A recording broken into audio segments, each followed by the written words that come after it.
Olá, queridos, Deus abençoe nosso dia. Amados, acerca do Evangelho, que tipo de notícia tem chegado até você? Que burburinho tem chegado ao seu conhecimento? É daquele que alegra o seu espírito? Ou é daqueles que atormentam, angustiam o seu coração? Porque no advento da tecnologia do século presente, nós sabemos que a notícia ela se espalha, se prolifera com muita velocidade. De maneira que aquilo que é feito em oculto, muito dificilmente permanece em oculto. Porque as tecnologias favorecem a proliferação de todo esse tipo de notícia. E nos dias de hoje nos deparamos com muitas notícias que entristecem ao nosso coração. Entristecem a nossa alma porque não condizem com a fé que professamos. Aqueles aos quais deveriam guardar o seu coração, deveriam ter um comportamento exemplar, deveriam ser luzeiros em meio às trevas em que vivemos. Eles são os primeiros a trazerem escândalo. E essas notícias elas se espalham como praga. Essas notícias são as que mais longe conseguem chegar. Porque as coisas boas, elas têm uma certa dificuldade de se proliferar, mas as coisas ruins, elas se espalham. As notícias ruins, elas se espalham muito fácil. E baseado nisso, eu gostaria de fazer um paralelo com Filipenses 1, do versículo 11 a seguir. O apóstolo Paulo ele diz: minhas prisões tiveram muito proveito no Evangelho, porque toda a guarda pretoriana ficou sabendo. E os irmãos, a igreja ficou sabendo, de maneira que eles começaram a pregar o Evangelho com muito mais ousadia, com muito mais intrepidez. Paulo, por meio de suas prisões, por meio das perseguições que sofreu, foi um exemplo, foi uma luz, foi uma escola para aqueles que tinham a intenção de anunciar o Evangelho puro, o Evangelho real, o Evangelho verdadeiro anunciado por Cristo.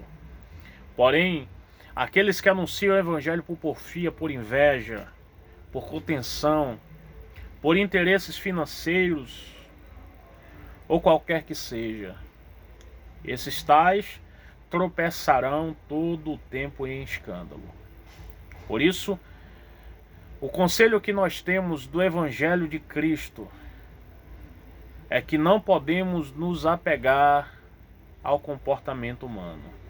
Não podemos ter como exemplos aqueles que praticam a iniquidade.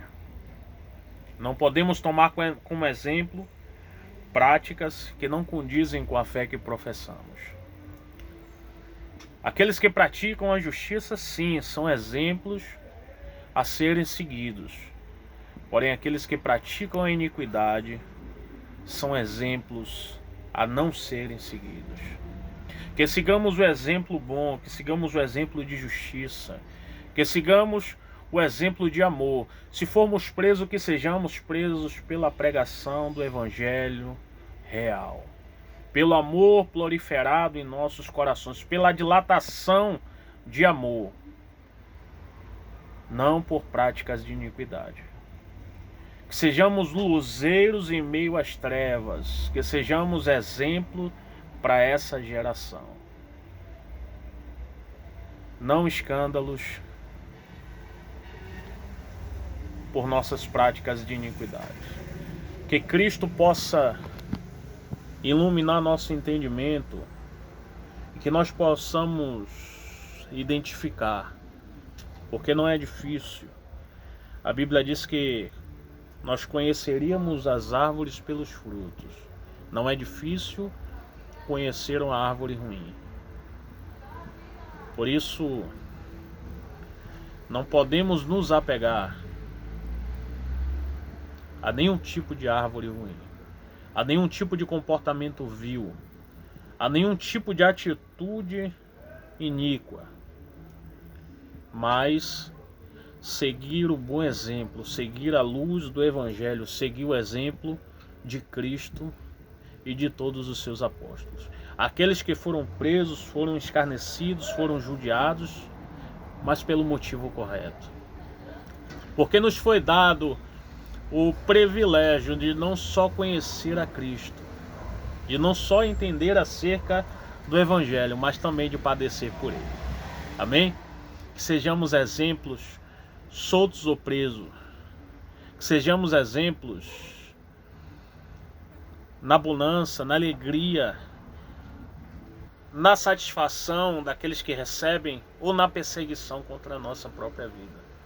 Aonde quer que estejamos, que sejamos luz, exemplos bons para uma geração perversa.